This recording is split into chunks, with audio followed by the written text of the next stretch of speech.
वंदे मातरम। शुरुआत करते हैं रिजर्व बैंक के पुराने गवर्नर साहब की, जिन्होंने ये कहा था कि अगर हमें देश में रिफॉर्म करना है तो हमें अपने किसानों को गांव से शहर लाना पड़ेगा और उनसे मजदूरी करवाना पड़ेगी, क्योंकि शहरों में सस्ती मजदूरों की ज़रूरत है। तो गवर्नर साहब, ऐसा है, आपने पढ़ाई लिखाई तो बहुत करी, बुद्धिजीवी भी होंगे, लेकिन मेरे हिसाब से आपने किताबों की पढ़ाई की लेकिन जिंदगी और देश को नहीं पढ़ पाए। एक अव्वल दर्जे के आप बेवकूफ़ हैं मेरे हिसाब से। उनको अगर हमें एम्पावर करना है और देश को रिफॉर्म करना है तो हम किसानों को उनका हक उनके गांव में उनकी खेती से दिलाना है, ना कि उन्हें उनका पेशा बदलवा कर। सबसे पहले मेरे देश के पूरे किसान भाइयों से मैं माफ़ी चाहता हूं, क्योंकि मैं इस मुद्दे पर बोल नहीं पाया, किसान आंदोलन और किसान बिल पर। 50% पक्ष में बोलते हैं, 50% विपक्ष में बोलते हैं, कुछ विरोध करते हैं, कुछ सहयोग करते हैं, किसी के हिसाब से किसान गलत, किसी के हिसाब से सरकार गलत। लेकिन जब जो पेपर पर है वो समझना पड़ेगा और उसके लिए रिसर्च लगती है, उसके लिए वक्त लगता है। और मैं इसलिए नहीं कर पाया, मेरे पिताजी, मेरे बाबूजी का स्वास्थ्य खराब था, वो अस्पताल में थे और 2 दिन पहले डिस्चार्ज हुए। अब चूंकि मेरी ये जिम्मेदारी हो, मैं हमेशा कहता हूं कि मेरे लिए मेरे परिवार से पहले मेरा वतन था, है और रहेगा, मेरे लहू की आखिरी सांस तक। तो मैं रिसर्च कर रहा था, इसको फॉलो कर रहा था, शुरुआत से जून से ही फॉलो कर रहा हूं मैं इसको। लेकिन जब तक कोई चीज़ कॉन्क्रीट नहीं आ जाती, जब तक आप सभी पक्षों को समझ के, सभी मुद्दों को समझ के रिसर्च नहीं करते, बोलना बेवकूफ़ी है। और उसके लिए ये वीडियो वही देखें जिसको असल एक्चुअल बिल में क्या लिखा है, आंदोलन क्यों हो रहा है, क्या बेहतर हो सकता है और इसका सोल्यूशन क्या है। सिर्फ हंगामा से मतलब नहीं है, हम इसको सॉल्व कैसे करेंगे, बेहतरी कैसे हो, सबकी, किसानों की बेहतरी कैसे हो। जो गलत है वो गलत है, चाहे वो सरकार होगी, मैं उसके बारे में भी बोलता हूं, चाहे वो कोई भी हो इस देश में। ध्यान रखिएगा, वतन तिरंगे से बड़ा कोई नहीं है। एक पार्टी पक्ष में, एक विपक्ष में, एक सत्ता में, एक विरोध में, दोस्त वो नहीं, उससे आगे बढ़ के हमें बात करना पड़ेगी। ये नहीं कि आधा मीडिया लगा हुआ है ये बताने के लिए कि ये बिल गलत है, आधा ये कहता है कि बिल्कुल सही है, किसान गलत है। नहीं, बात यह है पेपर पे क्या लिखा है, क्या हकीकत है ग्राउंड की और क्या होना चाहिए, तीनों बहुत जरूरी है। उस पर शुरू करते हैं और एक एक चीज पर पकड़ के करेंगे। यस, मुझे पता है ये वीडियो लंबा होने वाला है, लेकिन जिसके पास अगर आधा घंटा भी नहीं है, 20-25 मिनट भी नहीं है इस देश के उन अन्नदाताओं के लिए, किसानों के लिए और उनकी समस्याओं के लिए, तो यार फिर ठीक है, आपके लिए बहुत सारे और ऑप्शन है, बहुत सारा हंगामा, बहुत सारे चरसी गंजेड़ियों की पूरे देश में न्यूज़ चली रही है, तो फिर उनको देखें। फिर यहाँ फिर कोई मतलब नहीं। आंकड़ों से शुरुआत करते हैं। कुछ आंकड़े ये कहते हैं कि 75%, 75% किसान है भारत में। कुछ आंकड़े ये कहते हैं कि 67.8% है। हम बोलते हैं कि मोटा मोटी अगर आप 60% भी पकड़ते हैं कि 60% भारत की जनसंख्या के अगर किसान हैं, मतलब 130 करोड़ का अगर आप 60% करने जाओगे तो 78 करोड़ लोग होते हैं। चलिए एक मोटा मोटी ये सीधा ये माने। मैं इन आंकड़ों को इसलिए साक्ष्य नहीं बोल सकता हूँ, सही नहीं बोल सकता हूँ, क्योंकि जब तक मेरी आरटीआई का जवाब नहीं आएगा तब तक मैं इस पर कोई टिप्पणी बिल्कुल एग्जैक्ट नहीं कर सकता हूँ कि कितनी संख्या है। लेकिन उसका इंतजार भी नहीं कर सकते, क्योंकि कम से कम 30 दिन तो लगेंगे और महामारी में पता नहीं कितना टाइम लग सकता है सिस्टम में, आरटीआई में। तो यहाँ एक चीज़ ये है कि चलिए करोड़ों किसानों की बात चल रही है ना, जो देश का एक किसान तबका या तो डायरेक्ट किसानी करता है या उनके परिवार का है, या किसानी, खेती किसानी या इन सब चीज़ों से, अनाजों से, फसलों से, प्रोडक्ट से किसी ना किसी प्रकार से जुड़ा हुआ है। तो ये हम मानते हैं। जिन लोगों को कहना ये है कि हम तो किसान है नहीं, हमारा तो डायरेक्ट कोई लेना देना नहीं, तो आपकी ये गलत फहमी है। आप डॉक्टर हो, इंजीनियर हो, फौजी हो, मिडिल क्लास हो, आप प्राइवेट सेक्टर वाले हो, याद रखिएगा, रोटी आप कुछ भी कर लो, अमीर हो, गरीब हो, कुछ भी हो, खाओगे तो रोटी है ना। ये थोड़ी है कि आप बहुत बड़े अमीर हो तो कोई गुच्ची की रोटी नहीं आती ना, गुच्ची का बैग आता होगा या कोई भी ब्रांड की जो बात करें, रोटी नहीं खा सकते उसकी कि दुनिया का महंगा ब्रांड है तो रोलेक्स की रोटी खा लोगे, वो नहीं हो सकती है। तो रोटी का मुद्दा आता है। रोटी मतलब अनाज, गेहूं, जो आपकी आवश्यकताएं हैं बेसिक्स है। तो वहां ये समझने के लिए हमें ये समझना पड़ेगा, देखिए, आप सरकार के पक्ष में हो सकते हैं, आप किसानों के पक्ष में हो सकते हैं, वो आपकी व्यक्तिगत राय है, वो आपको संवैधानिक अधिकार है आपका, वो कॉन्स्टिट्यूशनल राइट है, मैं उसकी बात नहीं करता हूं, वो आपकी पर्सनल चॉइस हो सकती है। पक्ष समझना पड़ेगा आपको कि बिल्स में क्या लिखा हुआ है, सरकार का पक्ष क्या है, किसान क्या कह रहा है। और at the end of the video मैं चाहता हूं कि जो मेरे सुझाव हैं, जो मैंने रिसर्च किए कि हम बेहतर कैसे कर सकते हैं, वो जानना बहुत जरूरी है सबके लिए। अगर मैं कहता हूं ना कि ना मेरे लिए किसी का उपकार बड़ा है, ना मेरे लिए कोई सरकार बड़ा है, मेरे लिए सिपाहियों और किसानों का उपकार बड़ा है या उनका परिवार बड़ा है, तो यहां मुद्दा वही आ जाता है कि किसानों की बात है। खाते समय किसान का धन्यवाद अदा करना, सांस लेते समय और अपनी जिंदगी में जो अच्छा हो रहा आपके परिवार का, अपने माता पिता जी का, उसका धन्यवाद करना, और सोते समय इस देश के सिपाही का धन्यवाद करना। सरकार जहां सही है वहां मैंने हमेशा समर्थन किया है, सरकार का नहीं, उस मुद्दे का। मैं उस बात पर बात करता हूं जो इस देश में चल रही है। इससे पहले कोई परसेप्शन बना ले इस वीडियो के बारे में, ध्यान रखना ये बात मेरी, मुझ में इतनी कुवत है कि सरकार हो चाहे कोई भी, मैं विरोध करने की दम रखता हूं। मालूम है, डर उसी को लगता है जो झूठ बोल रहा होता है। ये सच की सबसे बड़ी ताकत ये है, याद बिल्कुल नहीं रखना पड़ता है। अगर जो गलत है तो मैं गलत कहने की दम रखता हूं, आज वही कह रहा हूं। यहां बात यह है कि हां, सरकार से एक बहुत बड़ी गलती हुई है, इसमें कोई डाउट नहीं है। किसानों को उनका हक मिलना चाहिए, ग्राउंड लेवल पर उनके जितने डाउट्स हैं वो बिल्कुल क्लियर होना चाहिए। लेकिन एक बात और बहुत क्लियर कर दूं कि ये बिल्स जो हैं ये असंवैधानिक नहीं है। सरकार से गलतियां हुई हैं, उसको सॉल्व किया जा सकता है, लेकिन असंवैधानिक नहीं है। जो लोग ये कह रहे हैं कि संविधान के खिलाफ है, बेहतर है संविधान थोड़ा और पढ़ो। अब बिल्स पे बात करते हैं जो एक्ट बने हुए हैं। पहला जो बिल है the essential commodities amendment bill 2020, आवश्यक वस्तु संशोधन विधेयक 2020, एक्ट नंबर 100 ऑफ 1955। ये बात हमें वहां से करना पड़ेगी जहां से इसकी शुरुआत हुई है। किसी भी बात का, किसी भी चीज का, किसी भी विषय का जो वर्तमान है या भविष्य है, जो प्रेजेंट है या फ्यूचर है, वो निर्धारित करता है उसकी हिस्ट्री क्या है, उसका इतिहास क्या है। एसेंशियल कमोडिटीज एक्ट जो है वो 1955 का है, 1955 का है, ठीक है। तो ये समझना पड़ेगा कि उस समय ये एक्ट क्यों बनाया गया था और क्यों था। ब्लैक मार्केटिंग के खिलाफ था। इसका बहुत सिंपल सा ये तरीका था, या इसमें जो लिखा गया है वो एक्ट ये कहता है कि किसी भी प्रकार का एक्सेस या लिमिट से बाहर का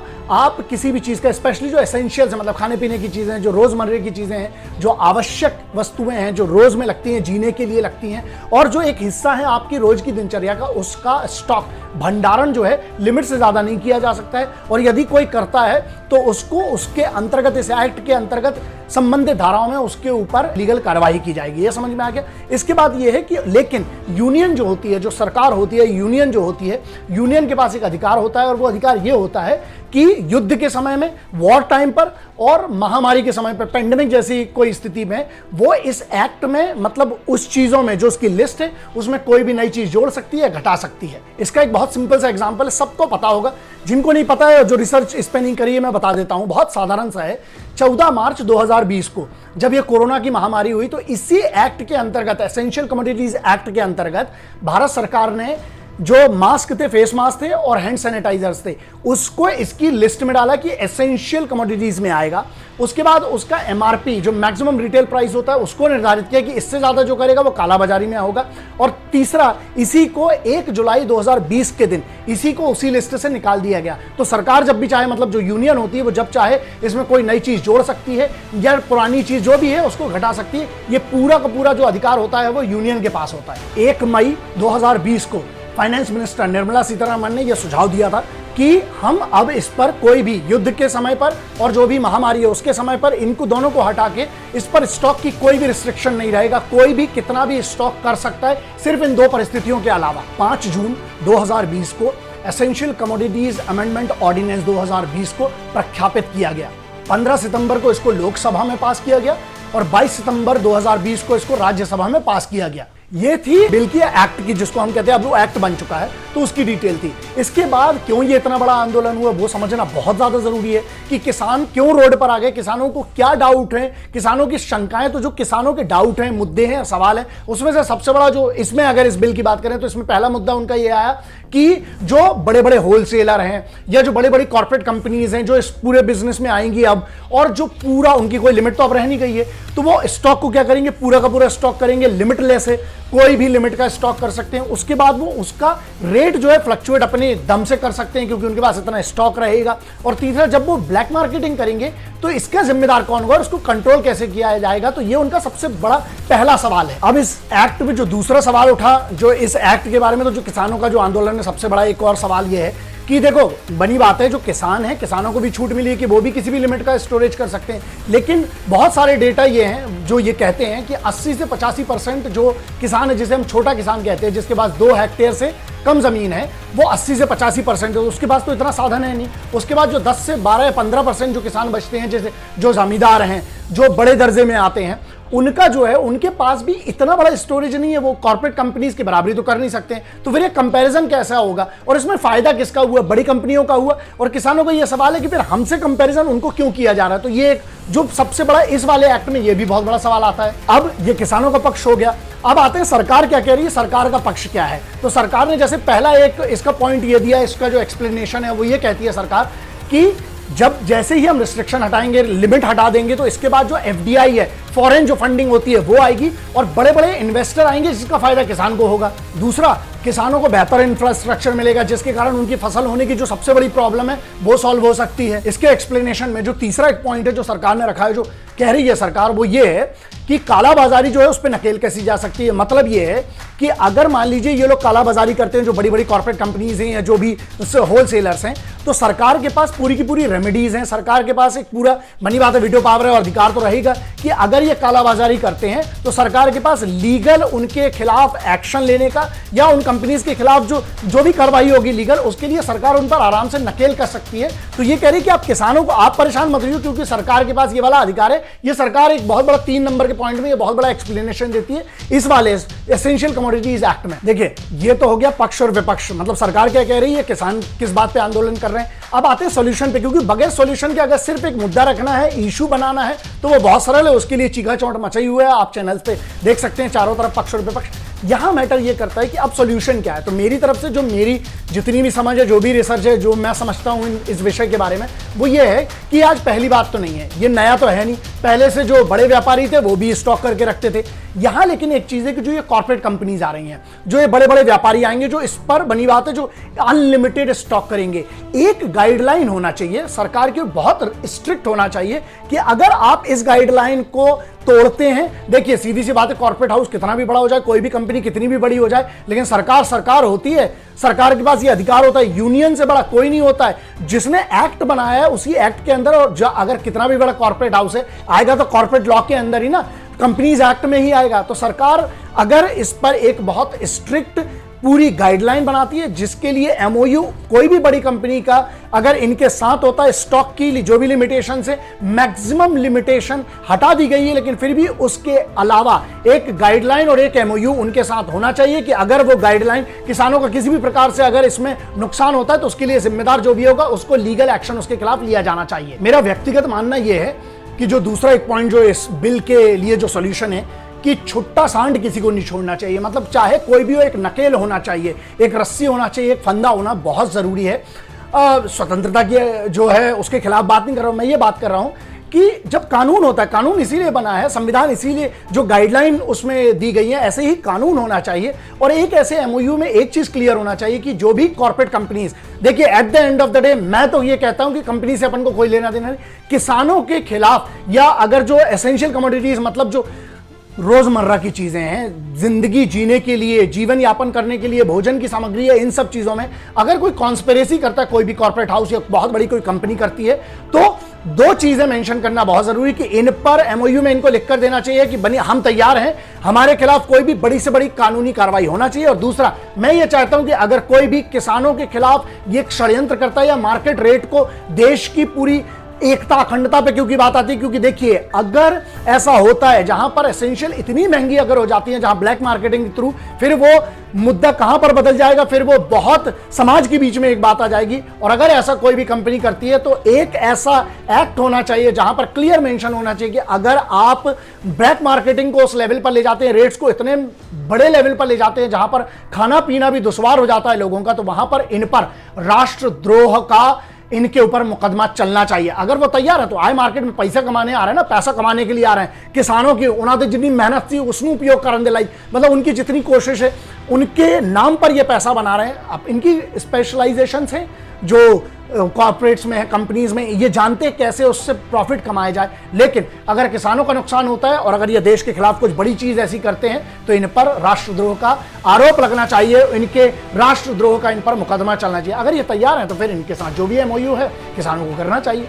अब आते हैं दूसरे बिल पर, अध्यादेश पर। दूसरा एक्ट जो है इसका नाम है farmers produce trade and commerce promotion and facilitation act 2020, कृषि उत्पादन व्यापार और वाणिज्य संवर्धन और सुविधा अध्यादेश 2020। बिल नंबर है इसका 113, 2020 का है ये अध्यादेश 5 जून 2020 को जारी किया गया। बहुत सीधा सा इसमें एक चीज पहला जहां से शुरुआत होती है और जो मेंशन है वो पहला पॉइंट ये है कि किसान अपनी मर्जी से अपने राज्य के बाहर एपीएमसी एक्ट जो है उसका भी उसको कोई रिस्ट्रिक्शन नहीं है, कोई भी स्टेट गवर्नमेंट का उसको कोई रिस्ट्रिक्शन नहीं रहेगा। वो किसी भी कॉर्पोरेट कंपनी से, वेयर हाउस से, कोल्ड स्टोरेज से, किसी से भी जो कॉर्पोरेट कंपनीज हैं या जो बहुत बड़े बड़े इसमें फील्ड में जो बड़े लोग हैं उनसे डायरेक्ट उनका कॉन्ट्रैक्ट कर सकती है। उसमें बीच में कहीं पर भी जाकर अपना जो का माल है उसका कच्चे माल का सौदा कर सकती है। इसमें किसी की भी इवन स्टेट गवर्नमेंट जो है वो उस पर किसी भी प्रकार की किसानों पर रोक नहीं लगा सकती। पहले जो बिजनेस एपीएमसी मंडियों में, जिनको मंडियां कहते हैं, उस पर बाद में बात करूंगा कहां से एपीएमसी की शुरुआत हुई। तो सिर्फ एपीएमसी मंडियों में नहीं, बाकी इसके अलावा भी ऑनलाइन ट्रेडिंग कर सकते हैं और बाहर इंटरनेट का उपयोग करके अपने घर पे ही बैठे बैठे इस चीज को बाहर पूरे देश में इसको फैलाया जा सकता है, इसको व्यापार को किया जा सकता है, अपनी फसलों को बेचा जा सकता है। इसमें एक बात और है कि पहले ऐसी कोई रोक नहीं थी। हाँ, बिचौलियों पे एक रोक थी, जो मिडिलमैन थे उस पर एक रोक थी, लेकिन इसमें और डिफाइन कर दिया गया है। इस अध्यादेश में ये चीज क्लियरली मेंशन कर दी गई है। ये भी एक बात बहुत इंपॉर्टेंट कहता है कि जो भी किसान से कच्चा माल लेता है उसको 1 दिन के अंदर या 3 वर्किंग डेज के अंदर, मतलब 3 वर्किंग डेज में किसान को पेमेंट करना जरूरी है। एक और इंपॉर्टेंट बात लिखी है इसी अध्यादेश में, वो ये है कि जो स्टेट गवर्नमेंट है वो ना ही किसानों से, ना ही व्यापारियों से, या ना ही जो ऑनलाइन या जो इलेक्ट्रॉनिक प्लेटफॉर्म से जो ट्रेडिंग के प्लेटफॉर्म है उससे किसी भी प्रकार का टैक्स नहीं ले सकती है, कोई चार्जेस नहीं ले सकती है, कोई सेस नहीं ले सकती है। तो ये एक प्रकार से अब जो है वो पूरा का पूरा उस मामले में जो फीस थी वो फीस नहीं लगेगी। स्टेट गवर्नमेंट को इसका अधिकार नहीं है, ये एक्ट में क्लियरली मेंशन किया गया है।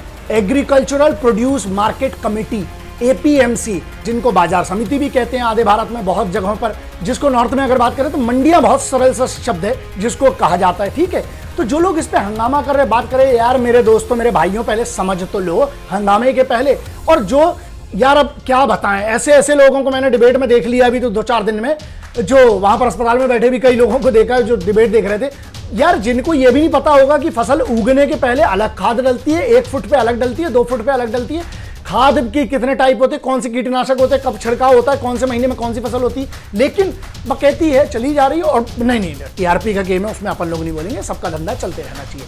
अब यहां बात आते हैं एपीएमसी। मैंने बोला था ना, समझाना बहुत जरूरी है, ये आज का नहीं है, इस पर हंगामा करने के पहले समझ लें इतिहास।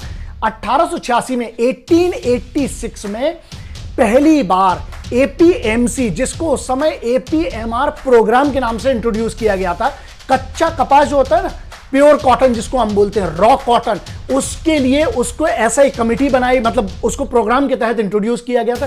बाद में वो एपीएमसी के नाम पे आया, पहले क्या था, एपीएमआर प्रोग्राम था, जहां से इसको यह समझाया गया कि हाँ ऐसी जगहों पर इकट्ठा करके, अब आप उसको जो भी बोले, जहां बोली लगाई जा सकती है, यहां पर एक छोटा सा मार्केट कमेटी जहां पर बनाई जाए जिसको बाजार समिति। तो 1886 में ब्रिटिश राज में, जब मतलब ब्रिटिश लोगों ने जब हम भारत के ऊपर जब उनका कब्जा जमाया हुआ था, सीधी सी बात है, तो वहां पर क्या हुआ था, वहां से समझना पड़ेगा कि इसको इंट्रोड्यूस क्यों किया गया और ये कितना इंपॉर्टेंट है एपीएमसी। इस बिल को अगर समझना है ना, सेकंड बिल को, तो एपीएमसी बगैर समझे फिर आप हवा में है, समझ लीजिए।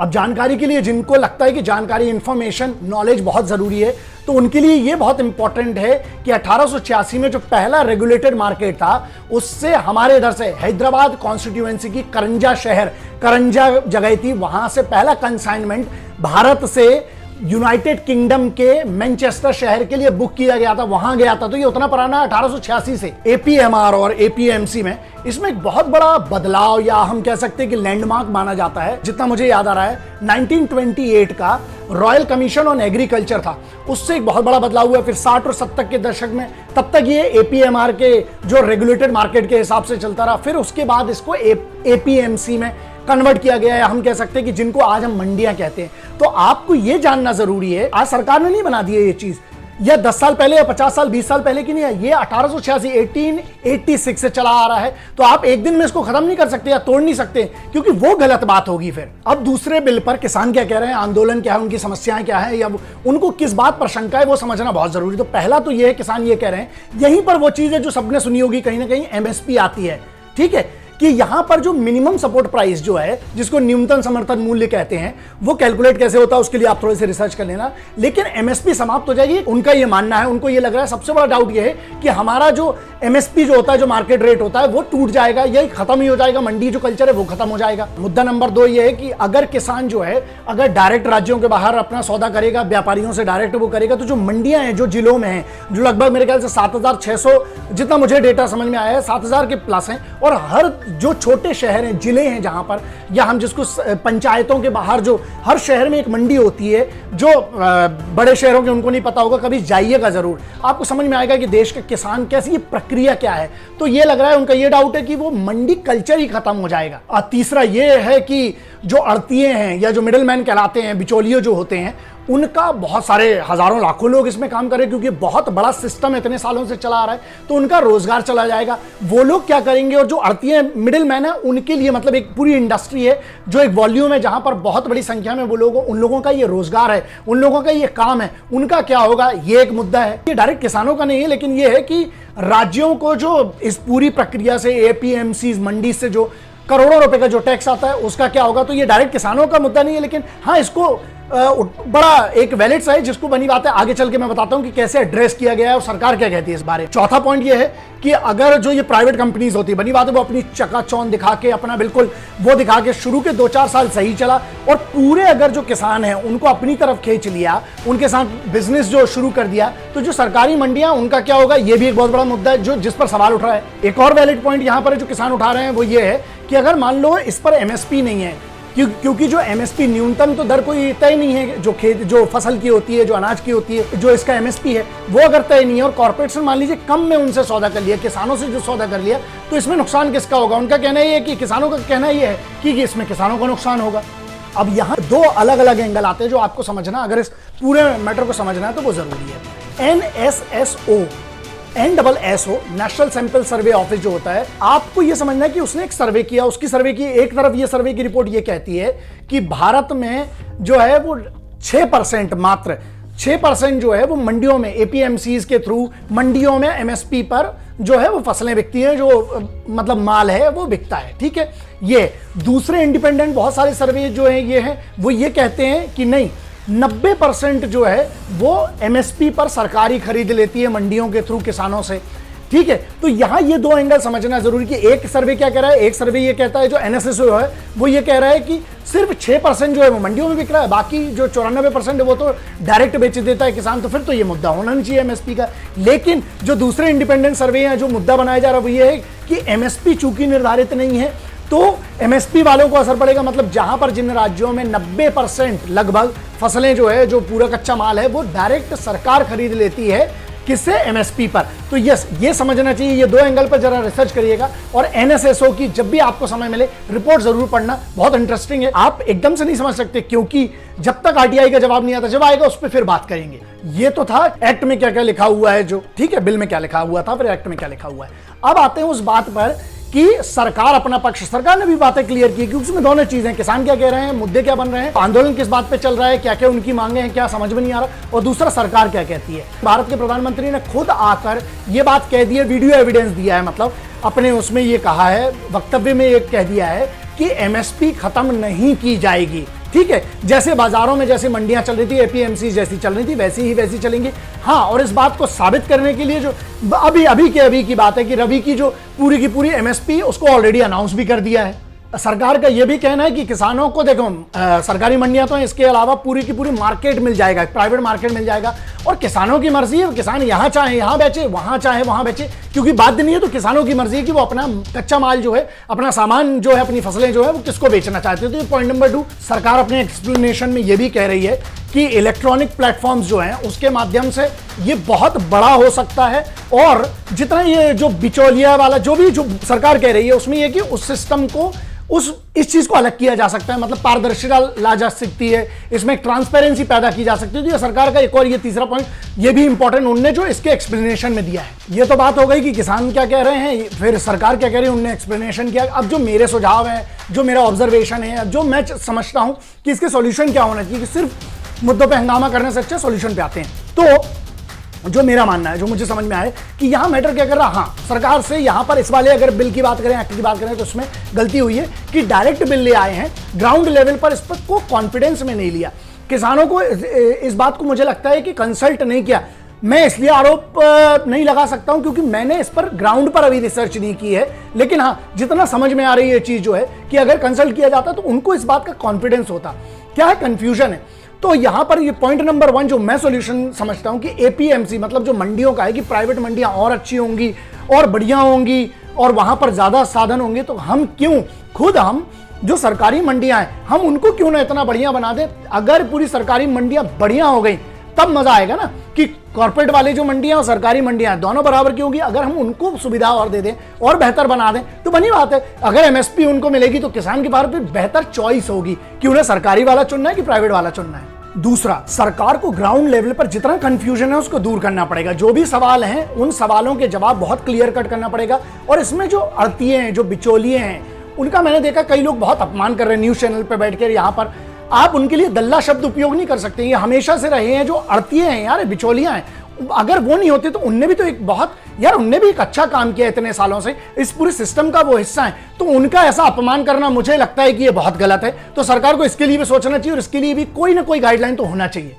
देखिए, आप ऐसा समझिए कि जैसे बच्चे होते हैं, अगर मैं हूं, मुझे कोई सवाल है, मुझे समझ में नहीं आ रहा तो मैं किससे पूछूंगा? मैं पूछूंगा जो मेरे गुरु होंगे, मेरे जो शिक्षक होंगे। यहां पर अगर हम सरकार की बात करें तो सरकार के मुखिया से सवाल पूछे जाएंगे, जो कि गलत नहीं है, संविधान में भी है, कॉन्स्टिट्यूशन में भी है, सवाल किए जाना चाहिए। अब मैं अगर बात करता हूं कि आप अड़तिये जो हैं, जो मिडिल मैन है, वो इस सिस्टम का हिस्सा रहे, उनको भी सम्मान मिलना चाहिए। किसानों के जितने डाउट है इनको ग्राउंड लेवल पर अब उसको आपको खुद जाना पड़े, आपको लोग भेजना पड़े, आपको अपने सिस्टम को एक्टिव करना पड़े, पार्टी को करना पड़े, सभी पार्टियों को मिलकर जो जिसके डाउट है वो डाउट इसमें क्लियर करना पड़ेगा। और जैसे ही कॉन्फिडेंस आएगा ये पूरी सब चीजें खत्म हो जाएगी। बड़ा सिंपल सॉल्यूशन है, सबको इसके बारे में डाउट है, आप डाउट क्लियर कर दीजिए और ये बात वहीं पर समाप्त हो जाएगी और हम आगे बढ़ सकते हैं।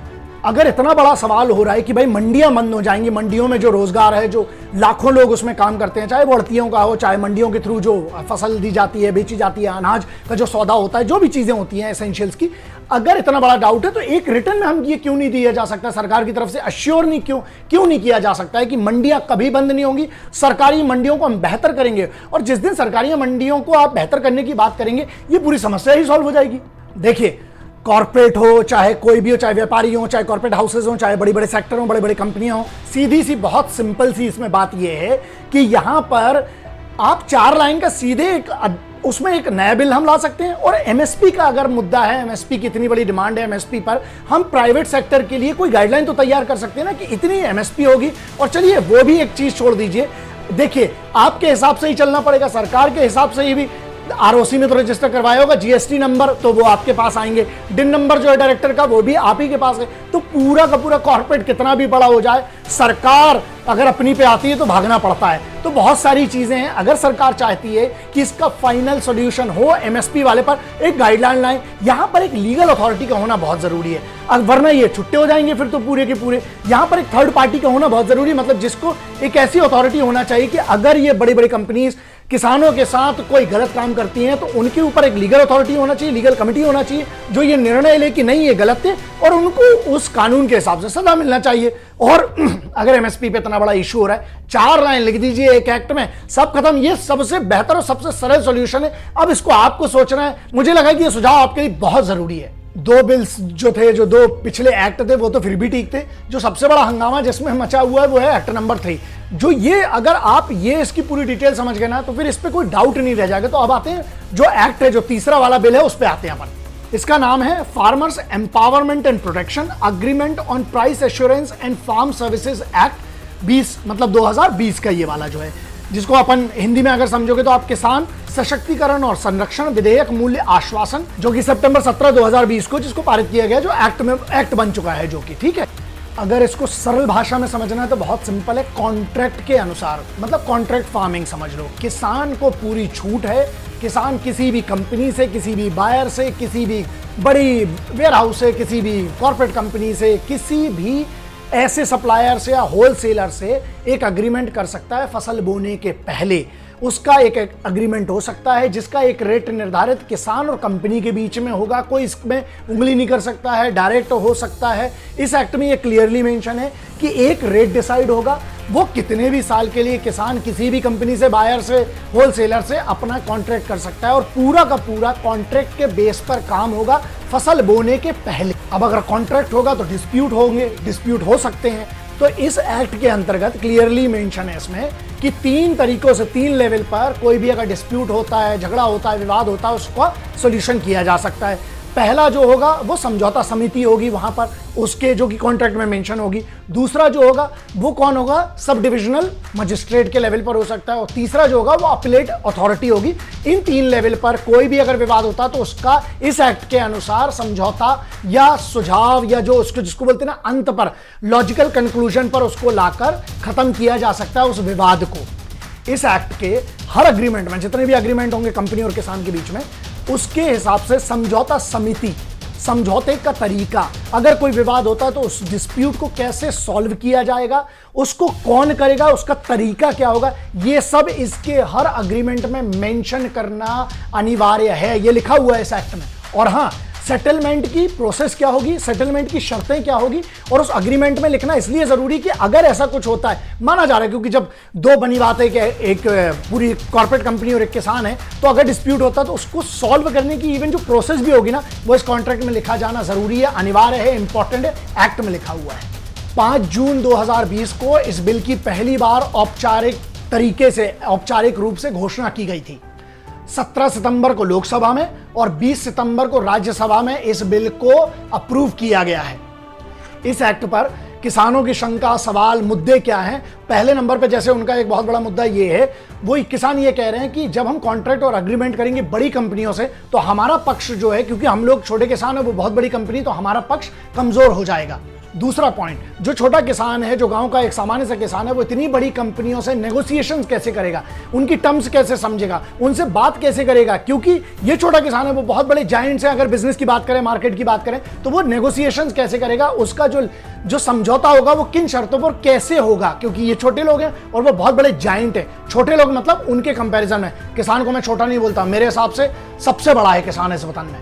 तीसरा, किसानों का डाउट ये है, शंका ये है कि जो छोटा किसान है, मतलब जिसकी 2 हेक्टेयर से कम जमीन है, जिसको हम छोटा किसान बोलते हैं, वो 80 से 85% है, जैसा मैंने आपको बताया था, जो डेटा कहता है उस हिसाब से वो कॉन्ट्रैक्ट फार्मिंग कैसे करेगा, क्योंकि वो तो छोटा, मतलब उसके पास बहुत एक लेवल है, वो डायरेक्ट कैसे इन कंपनीज के साथ सौदेबाजी करेगा। चौथा पॉइंट, किसान की शंका ये है, वो ये समझना चाहता है कि जो ये किसान है वो समझौता कैसे करेगा। इतनी बड़ी बड़ी कंपनियों से अगर कोई डिस्प्यूट होता है, उस डिस्प्यूट में कैसे किसान इन बड़ी कंपनियों से लड़ेगा और उनका समझौता कौन करेगा और इसका सॉल्यूशन क्या होगा। पांचवा, किसानों को जो डाउट है वैलिड है कि हम चूंकि इस लेवल पे नहीं है, उनके पास पैसा ज्यादा है, उनके पास अप्रोच ज्यादा है उनके पास, तो हम लोग उनसे कैसे लड़ पाएंगे, हम लोगों का, और अगर हम उनसे मान लीजिए डिस्प्यूट में जाते हैं तो फायदा तो उनका होगा, ये किसानों का। इस वाले एक्ट में ये बहुत बड़ा कंसर्न है। जो पांचवा, उन्होंने जो कंसर्न हर बार, हर इंटरव्यू, हर जगह जो किसान कह रहा है इसको, अब ये था किसान का पक्ष। अब आते हैं कि सरकार ने इस पे क्या एक्सप्लेनेशन दिया, या सरकार ये क्या कह रही कि जैसे उनका एक पॉइंट नंबर 1 ये सरकार की तरफ से ये आया कि देखो, आपको कॉन्ट्रैक्ट करना, अग्रीमेंट करना प्राइवेट कंपनीज से, वेयर हाउसेस से, इनसे आपको करना है, होलसेलर से नहीं करना, ये आपकी मर्जी है, आपके पास वो राइट है, आपको कोई मजबूर नहीं कर सकता, ये सरकार कह रही है किसानों से। दूसरा, सरकार यह कहती है कि किसान चाहे जो दाम लगाए, अब उस 10 की चीज 100 में भी बेचना चाहता है तो जमीन का मालिक तो किसान है ना, किसान की मर्जी चलेगी। किसान कंपनी से जितने भी रेट पर कॉन्ट्रैक्ट करना चाहता है, क्योंकि जब यहां पर एमएसपी की लिमिट नहीं है तो यहां पर यह अपर लिमिट की भी छूट है। सरकार यह कहती है कि किसान की जो मर्जी हो, जितने रेट पर वो लगाना चाहता है, किसान इसका मालिक है, जमीन का मालिक किसान है, जो चाहे उस रेट पर वो कॉन्ट्रैक्ट कर सकता है। सरकार के एक्सप्लेनेशन में 3 नंबर पे यह है कि अधिक से अधिक 3 दिन में पेमेंट करना, किसान को उस कंपनी के द्वारा पेमेंट किया जाना, ये एग्रीमेंट में ही लिखा जाना है, तो पेमेंट का कोई इशू होना नहीं चाहिए कि जो किसान है उनको बिजनेसमैन के चक्कर नहीं लगाना पड़ेंगे, क्योंकि एग्रीमेंट में उनका भी तो एक जिम्मेदारी होती है, उनकी भी एक दायित्व है, लीगल उनकी भी एक रिस्पॉन्सिबिलिटी होगी। और सरकार 6वीं ये बात बोलती है कि किसान जो है उनके खेत से डायरेक्ट कंपनियां माल उठा के ले जाएंगी, तो इनका ट्रैवलिंग जो है वो बचेगा, इनका स्टोरेज जो है वो बचेगा। तो ये एक फायदा है किसानों को। किसी भी प्रकार के डिस्प्यूट में कोर्ट कचहरी नहीं जाना पड़ेगा। मतलब इतना नहीं कि 10 साल तक डिस्प्यूट चल रहा है, कोई भी डिस्प्यूट होता है, कोई भी विवाद होता है, तो जो पहले आपको बताया था कि अग्रीमेंट में, मतलब एक्ट में भी क्लियर लिखा है कि समझौते का तरीका, अगर विवाद होता है तो उसकी कैसे, उसकी प्रोसेस क्या होगी, वो ऑलरेडी एक्ट में, इनके एग्रीमेंट में होना ही चाहिए। तो अगर कोई ऐसा डिस्प्यूट होता है तो लोकल अथॉरिटीज से ही, जैसे एसडीएम का मेंशन किया गया है, डीसी लेवल पर मेंशन किया गया है, वहां पर ही इसको लोकल अथॉरिटीज, लोकल लेवल पर इसको सॉल्व किया जाएगा। ये सरकार ने अपना एक्सप्लेनेशन दिया है, जो भी डाउट किसानों का था उसके ऊपर। मेरी ऑल टाइम फेवरेट जो मैं हमेशा बोलते आया हूं वो ये है कि सिर्फ हंगामा खड़ा करना मेरा मकसद नहीं, मेरी कोशिश है कि ये सूरत बदलनी चाहिए। दुष्यंत साहब की वो लाइन है, मैं बहुत इंस्पायर रहता हूं और बहुत सीखा है। तो ये है कि सॉल्यूशन क्या है। मेरी तरफ से जो सुझाव है, ऑब्जर्वेशन है, जो सॉल्यूशन है, जो मुझे लगता है अगर सरकार अडॉप्ट करेगी तो ये पूरा मुद्दा ही खत्म हो सकता है और बहुत सिंपल किया जा सकता है। देखिए, मैंने सभी तीनों एक्ट में आपको ये बता दिया कि क्या प्रॉब्लम्स हैं, किस बात पे आंदोलन हो रहा है और क्या हम कर सकते हैं, मतलब सरकार क्या कर सकती है। मेरे एक नागरिक के तौर पर ये मेरी भी जिम्मेदारी है, हाँ, जहां जो गलत है उसको क्रिटिसाइज करना, लेकिन सिर्फ क्रिटिसाइज करने से बेहतर है कि जो आपकी स्टडी है आप भी स्टडी करिए, पढ़िए और सुझाव दीजिए ना कि इस मुद्दे को खत्म कैसे किया जा सकता है। देखिए, किसी के लिए सुरक्षित नहीं है, ये हर चीज आपकी इकोनॉमी पर असर डालेगी, आपकी जीडीपी पर असर डालेगी, आपके देश के अंदर के माहौल, बाहर की आपकी छवि पर जो है वो असर डालेगी। तो आइए सॉल्यूशन पे बात करते हैं। मुझे जो लगता है, मेरे सुझाव जो सॉल्यूशन है जो सरकार करे तो बहुत साधारण, बहुत सिंपल हो सकता है। जैसे एक तो ये है कि हम क्यों ना एक ऐसा स्टैंडर्ड ट्राई पार्टी जो अग्रीमेंट जिसको कहते हैं,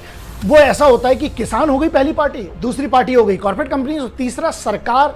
अगर इसमें एक ट्राई पार्टी अग्रीमेंट हो तो बहुत अच्छी बात है, क्योंकि उनको डर रहेगा कि सरकार इसमें इन्वॉल्व है, तो लीगैलिटी वाला एक एंगल जो है वो किसानों की तरफ से इसको संभाला जा सकता है। अब जो आती है, जो एफपीओज हैं, ठीक है, वहां पर ये आती है कि जो ये ग्रुप्स रहेंगे, ठीक है, प्रोड्यूसर्स ग्रुप जो है फार्मर्स के, वो उनका एक ऐसा अग्रीमेंट सरकार तैयार करके उनको दे, एक ड्राफ्ट तैयार कर दे, जिसको हम सैंपल ड्राफ्टिंग बोलते हैं, वो तैयार कर दे। उसमें सिर्फ 2-3 जगह छोड़ दे। जैसे एक जगह ये है कि जो नाम रहेगा किसान का या एफपीओ का जो नाम रहेगा, वो किसान की तरफ से जो रिप्रेजेंटेटर है उनका नाम जो रहेगा, जो फाइनल रेट होगा उसको खाली स्थान छोड़ दिया जाए।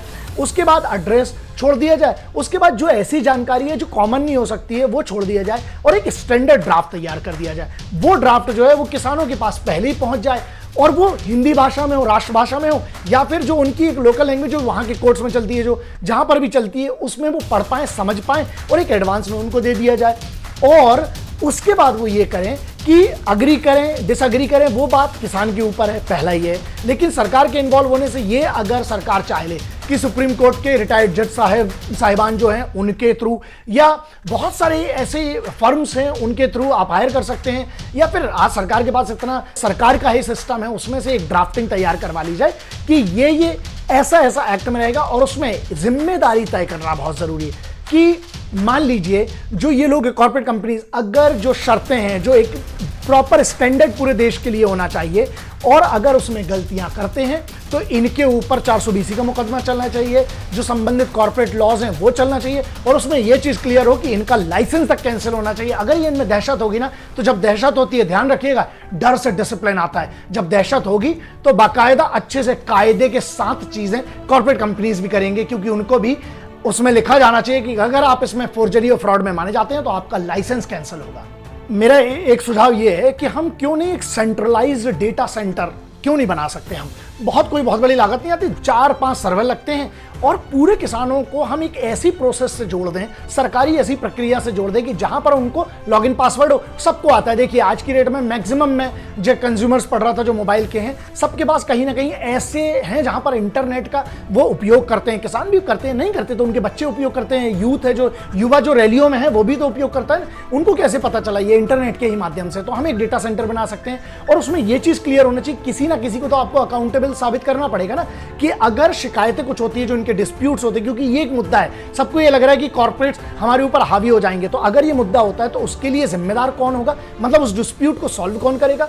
और अगर उसकी टाइम लिमिट होगी, जैसे 30 दिन हो गए, 45 दिन हो गए, अगर इससे बाहर होता है तो जो भी लोग इसके इंचार्ज थे उनकी जिम्मेदारी क्या होगी। अगर नहीं करेंगे तो क्या उनके ऊपर भी कोई जुर्माना लगेगा, या क्या उनको पनिशमेंट मिलना चाहिए। तो जो भी इसका जिम्मेदार हो इस डेटा सेंटर का या इन डिस्प्यूट्स को सॉल्व करने का, अकाउंटेबल आप आपको करना पड़ेगा, और जैसे ही आप करेंगे इसको डेटा सेंटर सेंट्रलाइज बना देते हैं, अपना जो भी डिटेल है किसान उसमें चेक कर सकते हैं और बहुत आसान हो सकता है। और डिजिटल इंडिया के लिए इससे बेहतर क्या हो सकता है?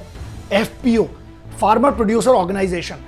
किसानों को यह समझना, मेरे भाइयों आप लोगों को यह समझना बहुत जरूरी है कि आप अगर अकेले हैं, मान लीजिए, ठीक है, अगर एक किसान है तो उसको कोई कॉर्पोरेट कंपनी या कोई बहुत बड़ी ऑर्गेनाइजेशन बेवकूफ बना सकती है, लेकिन जब ये मुट्ठी बन जाती है, मतलब जो एफपीओज है ना, फार्मर प्रोड्यूसर ऑर्गेनाइजेशन, जब ये एक समिति का रूप ले लेती है, जब एक संगठन का रूप ले लेती है, और आप, सरकार कह रही है कि 10,000 को तैयार करेगी, हम ये कहते हैं आप अपने स्तर पर, बहुत सिंपल है, जैसे कॉर्पोरेटिव सोसाइटीज होती हैं, जैसे सोसाइटी एक्ट होता है, बहुत सारा साधारण सा है। सोसाइटीज एक्ट के अंतर्गत आप अगर 1100 किसानों की जैसा बनना है, 1100 किसानों की एक समिति, मतलब 4 से 5, 6, 8 जितने जो किसान भाई हैं, 4, 5, 6 गांव के मिल जाते हैं, अगर मान लीजिए अगर आप 1100 किसान भी अगर मिलते हैं एक एफपीओ में, आप ज्यादा जितने जोड़ सकते हैं जोड़े, बहुत अच्छी बात है। तो किसकी दम होगी?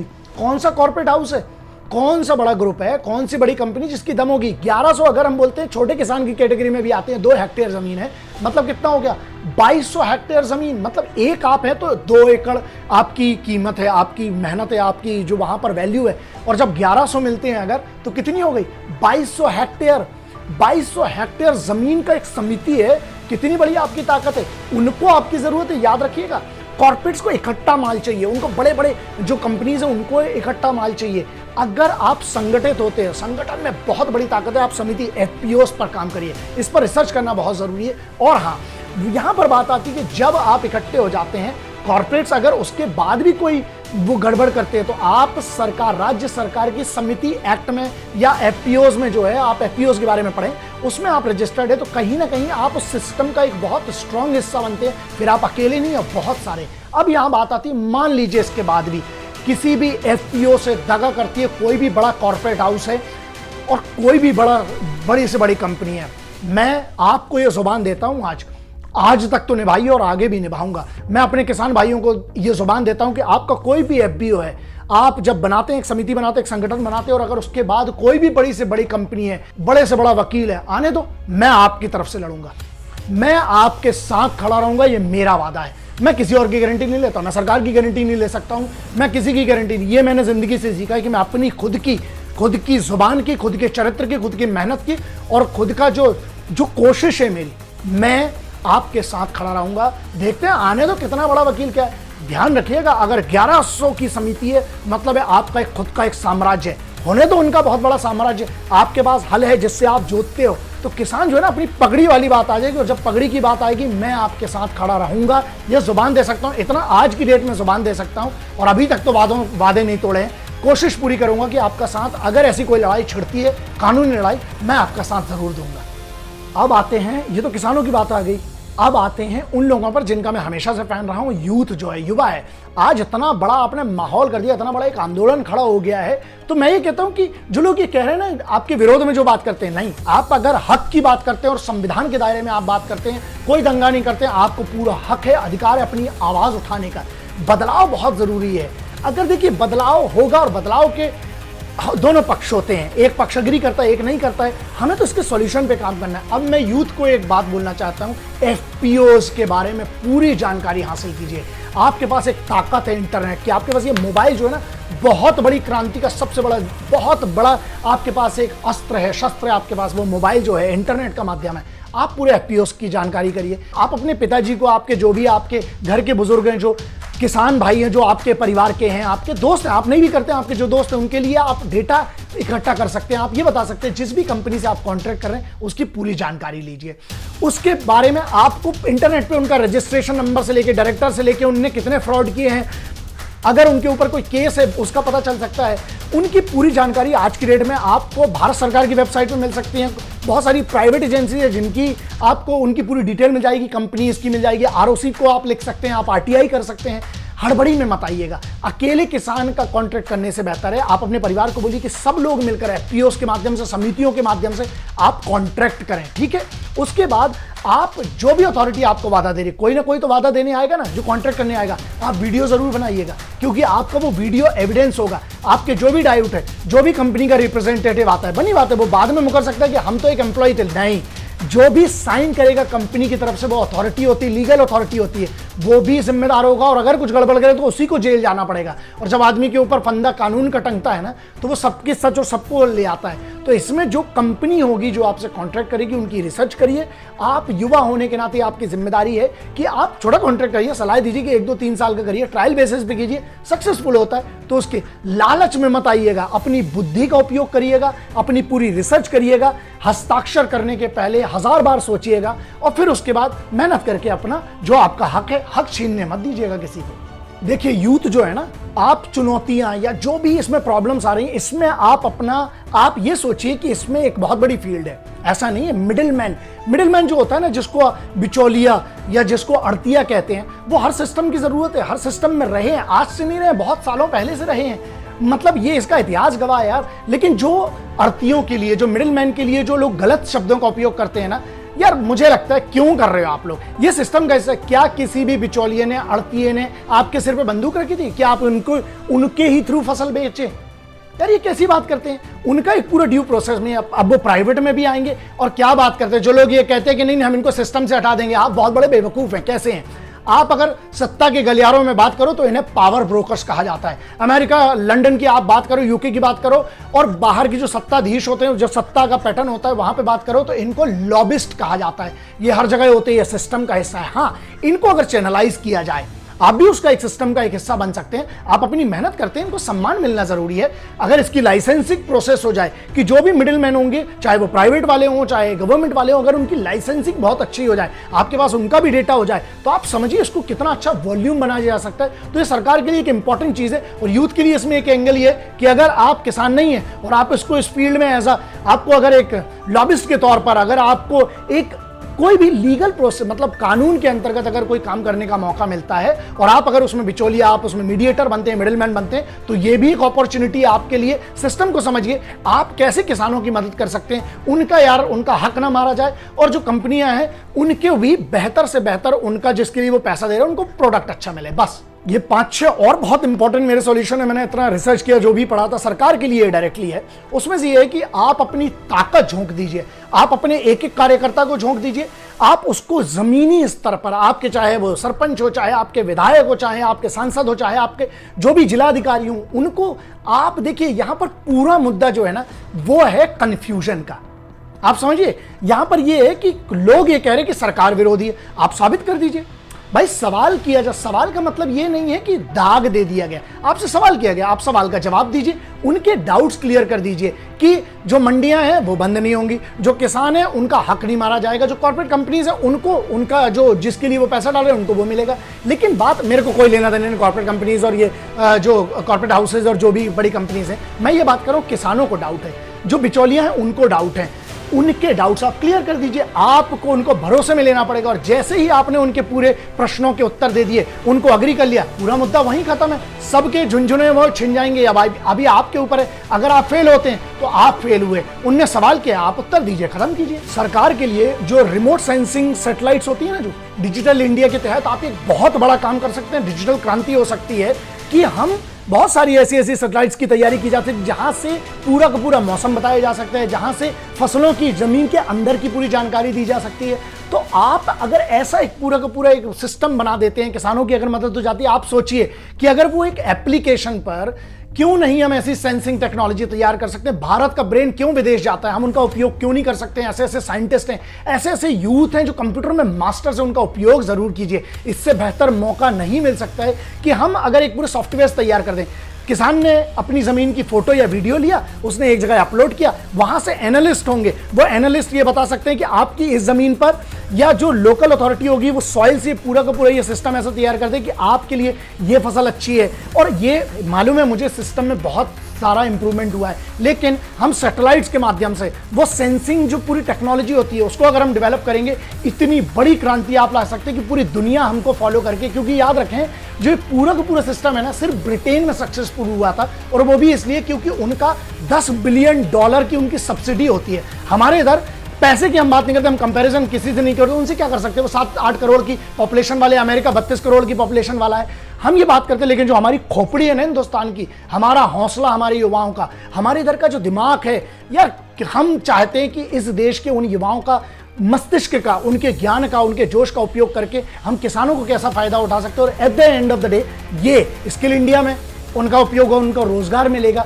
उसके बाद जो है हमारे तक कौशल भारत में उनको रोजगार मिल सकता है। और हमारे पास कितना आत्मनिर्भर भारत बनाने के लिए युवाओं को आप मौका दीजिए। मुझे पूरा भरोसा है कि अगर सही तरीके से चैनलाइज किया जाएगा तो इस चीज को कन्वर्ट किया जा सकता है एक बहुत बड़ी क्रांति में, और डिजिटल क्रांति भी हो सकती है इससे। डेटा, क्रॉप, वेदर और सॉइल, मतलब data analysis, crop analysis, soil analysis, अगर हमारे बच्चों को हम हमारी एजुकेशन पॉलिसी में अगर हम ये चीज पढ़ाएं ना, उनको उनके एनालिसिस करने के लिए पूरे को पूरा कोर्स किया जाए। आप खुद सोचिए, मुझे बड़ा दुख लगता है कि लोग कहते हैं कि मतलब किसान के बच्चे को डॉक्टर बनना है, इंजीनियर बनना है। क्यों नहीं किसान के बच्चे को इतना अभिमान दिया जाता है कि किसान के परिवार का लड़का ये बोले कि मुझे किसान ही बनना है, भाई मैं किसान हूं, मुझे कुछ काम करने की जरूरत नहीं है, मैं अपने खेत से अपनी इज्जत भी कमा सकता हूं, अपनी रोजी रोटी भी कमा सकता हूं। ये बहुत बड़ा सवाल है। तो मुझे लगता है कि हमें स्कूल कॉलेजेस में इसको इंट्रोड्यूस करना चाहिए।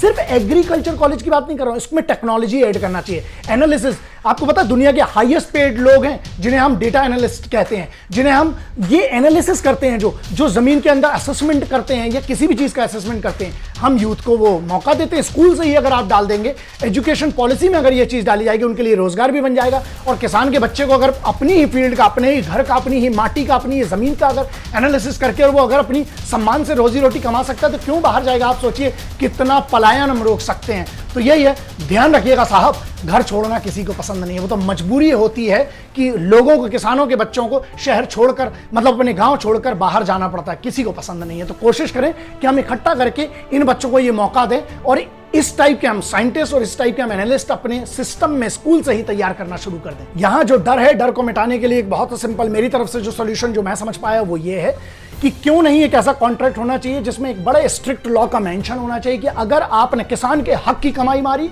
यदि आपने किसान जो इतनी मेहनत करके, जो अपना खून पसीना देकर आपके लिए, जो बनी बात है कंपनीज के लिए काम करेगा, तो जो उसने फसल उगाई, जो उसने प्रोडक्ट उगाया, अगर उसकी सही कीमत सही वक्त पर नहीं मिलती है, कोई चीटिंग होती है, कोई बहुत बड़ा मैनिपुलेशन करते हैं कॉर्पोरेट हाउसेस, तो उनका लाइसेंस कैंसिल होना चाहिए। ये कानून में क्लियर, कॉन्ट्रैक्ट में क्लियर मेंशन होना चाहिए। दूसरा, अगर कोई ऐसी कंपनी है, कॉर्पोरेट हाउस है या कोई बहुत बड़ी एजेंसी है जो किसानों के एफपीओ के साथ अगर, और या इंडिविजुअल किसान के साथ कोई दगा करती है, बहुत बड़ा ऐसा कुछ होता है कि इस कारण से उसको आत्महत्या करना पड़े, तो ऐसी कंपनी के हर सदस्य पर, डायरेक्टर्स पर राष्ट्रद्रोह का मुकदमा चलना चाहिए। अगर वो इसके लिए राजी है तो कॉन्ट्रैक्ट होना बहुत आसान हो जाएगा, और नहीं है तो मतलब समझ जाइए कि इनकी नियत साफ नहीं है। बहुत सिंपल सा है, बहुत सीधा सा है।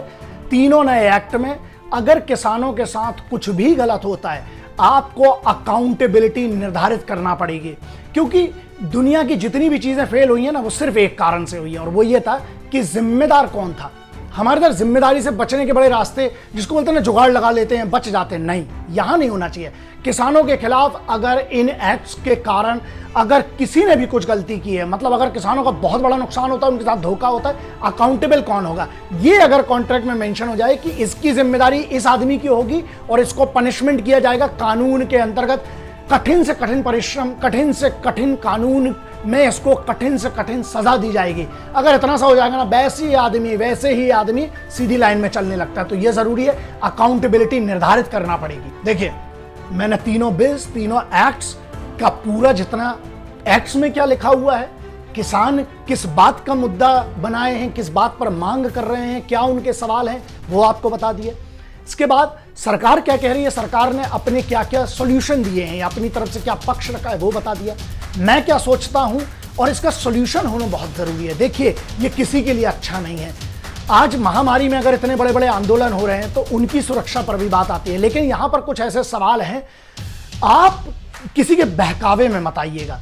देखिए, बहुत सरल सा तरीका है, आपको कोई मजबूर नहीं कर सकता है कि आप अपनी फसल किसको बेचें। ठीक है, किसान के तौर पर मेरी अपील है, मेरी जो समझ है, जो मैं ये बताना चाहता हूं, आपको कोई मजबूर नहीं कर सकता है। दूसरा, आप मेहनत करके अपना पसीना बहा के कमाने वाले आदमी हैं, कुछ नहीं भी होगा तो आप कमा लेंगे। लेकिन यहां पर हम सबको मिलकर, स्पेशली युवाओं को मिलकर, हम सबको एक साथ मिलकर जिम्मेदारियां लेना पड़ेगी।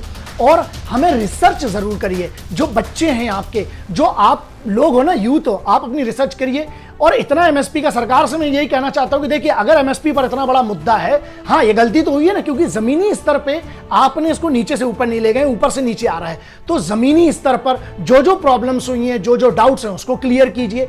अगर एमएसपी का इतना बड़ा इशू है तो 4 लाइन डाल के इसको खत्म कर दीजिए, सीधे कानून में यह चीज आ जाए। और अगर वो नहीं कर सकते हैं तो स्ट्रिक्ट लॉ इतना तो हो कि कंपनी वाला किसान के साथ फ्रॉड ना कर सके, और यदि करता है तो उस पर, पूरी कंपनी पर, पूरे डायरेक्टर्स पर मुकदमा चलना चाहिए, और राष्ट्रद्रोह से कम कुछ भी नहीं। और कठिन से कठिन, बड़ी से बड़ी प्रताड़ित वाली सजा जब तक नहीं देंगे तब तक लोग सुधरेंगे नहीं। क्योंकि किसान के साथ, अगर आप सोचिए अन्नदाता के साथ अगर धोखा होगा तो कहीं ना कहीं हम आप सब जिम्मेदार होंगे। तो अपना ध्यान रखिएगा, किसी के बहकावे में मत आइएगा, अपनी खुद की पढ़ाई कीजिए, मेरी भी बातें मत मानिए। आप जो मैंने बातें रखी हैं आप उस पर सोचिए, गौर कीजिए, आप अपना निर्णय लीजिए, अपनी बुद्धि का उपयोग कीजिए। अपने माता पिताजी का तजुर्बा जो है, जो उनको इस चीज के बारे में पता है, उनसे पूछिए, बुजुर्गों के साथ बैठिए, ज्ञान लीजिए और अपना निर्णय लेके, मुझे लगता है हम सबको मिलकर अपने इस हिंदुस्तान, अपने भारत को बेहतर बनाना है। और जो भी लोग अफवाहें फैला रहे हैं उनके खिलाफ अगर कानून हो सके तो बहुत अच्छी बात है। यार आइए मिलकर कोशिश करते हैं। बहुत लंबा ये रहा, बहुत, मैंने जितना मुझे जो कोशिश हुई, मुझे लगा कि आपको ये बताना चाहिए। मर्जी आपकी है, अपनी बुद्धि का उपयोग करिए, अपने ताकत पर भरोसा रखिए। और यार किसान का तो वही है ना कि जमीन में सोचिए यार, सोना उगाता है, वो पुरानी है। मैं ये नहीं कह रहा हूं कि अपनी पगड़ी संभाल, जब मैं कहता हूं ना पगड़ी, मतलब अपना ज्ञान संभालो, किसी के बहकावे में नहीं आओ। तो वो 4 लाइनें आपको अगर रिलेट कर पाए तो ये है कि मिट्टी के संग मिट्टी होकर बीज बिछाने वाले, अपने खेतों में सोने की फसल उगाने वाले, अरे फसल पकी तो आ गए तो जिसे छीन के खाने वाले। पगड़ी धरती तेरी माँ है और तू धरती दा लाल होए, पगड़ी संभाल जट्टा पगड़ी संभाल। अपनी पगड़ी, आपकी इज्जत, आपकी वो खेती, उसको संभालिए और कोई आपको मजबूर नहीं कर सकता है। बुद्धि का उपयोग करिए, अपने निर्णय पर अडिग रहिए। और सरकार से ये है कि यार जल्दी से जल्दी जो मांगे हैं उनको पूरी करके जल्दी से जल्दी हमारे देश को बेहतर बनाने में सब इकट्ठा बनकर और बेहतर बनाते हैं। जय हिंद, वंदे मातरम, इंकलाब जिंदाबाद, भारत माता की जय। जय जवान, जय किसान।